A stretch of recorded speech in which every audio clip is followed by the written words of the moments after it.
출애굽기 40장은 성막 완성과 제사장 임명, 성막에 여호와의 영광이 충만하였다는 사실을 알려줍니다.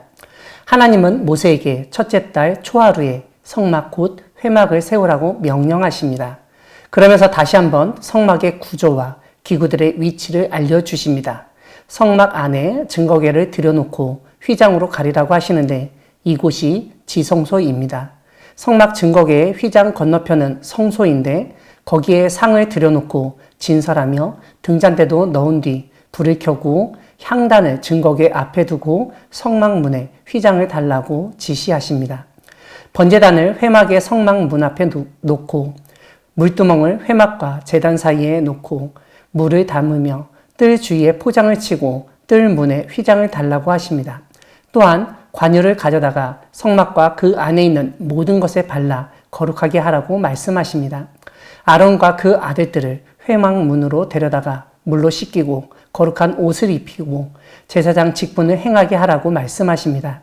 아들들에게는 겉옷을 입히고 아론에게 기름 부었던 것처럼 붓고 제사장 직분을 행하게 하십니다.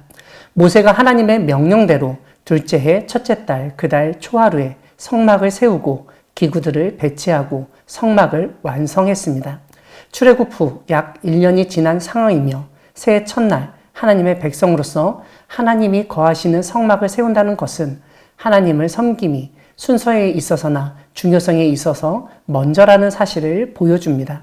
33절은 모세가 이같이 역사를 마쳤을 때 구름이 회막에 덮이고 여호와의 영광이 성막에 충만하였다고 알려줍니다. 이렇게 여호와의 영광이 성막에 충만했을 때는 모세가 회막, 즉 성막에 들어갈 수 없었다고 설명합니다. 회막에 구름이 덮인 것 말고 성막 위에 떠오를 때가 있었는데 이때에 이스라엘 자손은 행진에 나섰습니다. 구름이 떠오르지 않을 때에는 떠오를 때까지 나아가지 않았습니다. 이뿐만 아니라 낮에는 여호와의 구름이 성막 위에 있고 밤에는 불이 그 구름 가운데 있었습니다. 사랑하는 광야교회 성도 여러분, 하나님은 하나님의 말씀대로 일이 되도록 역사하시며 영광을 드러내시는 분이십니다. 오늘 본문을 보면 여호와께서 모세에게 명령하신 대로 되니라라는 문장이 7번 반복됩니다. 이런 반복되는 문장을 통해서 이 세상의 일들은 하나님이 말씀하신 대로 된다는 사실을 깨닫게 됩니다. 이뿐만 아니라 오늘 본문 16절은 모세가 여호와께서 자기에게 명령하신 대로 다 행하였다고 설명합니다. 이를 통해 모세와 같은 하나님의 사람, 하나님의 일꾼은 하나님이 명령하신 대로 행해야 한다는 점을 기억하고 다짐하게 됩니다. 하나님의 명령은 하나님의 지시, 곧 말씀을 의미합니다. 그러므로 우리가 무슨 일을 행하거나 되게 할 때 하나님의 말씀에 근거해야 하고 하나님의 말씀에 따라야 합니다. 하나님의 말씀을 따른다는 것은 다른 말로 하면 하나님의 뜻에 따른다는 것이고 결국 그렇게 일이 되었다는 것은 하나님의 뜻이 이루어졌다는 의미입니다. 우리가 살펴본 출애굽기는 이러한 면을 성막 제작과 관련해서 계속 반복해 언급하며 상기시키고 있습니다. 그러므로 우리가 무슨 일을 할 때 가장 중요한 것은 하나님의 말씀을 읽거나 듣고 믿음으로 분별하고 순종하는 것입니다.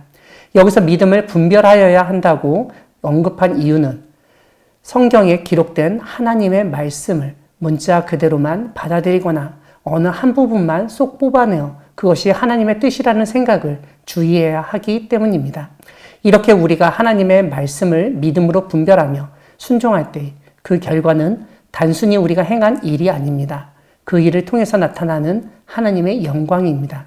오늘 본문에서 하나님의 영광은 구름으로 나타나는데 이러한 하나님의 영광이 이스라엘이 나아갈 때를 알려주는 역할을 하는 것도 확인할 수 있습니다. 이런 점에서 하나님의 영광은 단순히 휘황찬란하며 영롱한 그런 모습만이 아니라 실질적으로 우리의 삶과 함께 하시며 우리를 인도하시는 하나님의 임재를 상징한다고 이해해야 합니다. 즉 하나님이 그곳에 계시기 때문에 하나님의 영광이 나타나고 하나님이 인도하시는 것입니다. 이렇게 성막을 완성하고 하나님의 영광이 나타남으로써 드러난 일이 있습니다. 다름 아니라 그들은 내가 그들의 하나님 여호와로서 그들 중에 거하려고 그들을 애굽 땅에서 인도하여 낸 줄을 알리라라는 출애굽기 29장 46절의 말씀이 이루어진 것입니다. 오늘 본문은 모세의 대표성을 보여주지만 우리가 살펴보았듯 성막은 모세 한 사람이 만든 것이 아닙니다. 부살렐과 오홀리암만이 만든 것이 아닙니다. 성막을 위한 물품을 헌납한 사람들, 지혜와 재능을 가지고 성막을 제작한 사람들, 그 제작을 도운 사람들이 있었기 때문에 가능했습니다. 결국 온 이스라엘이 만든 것입니다.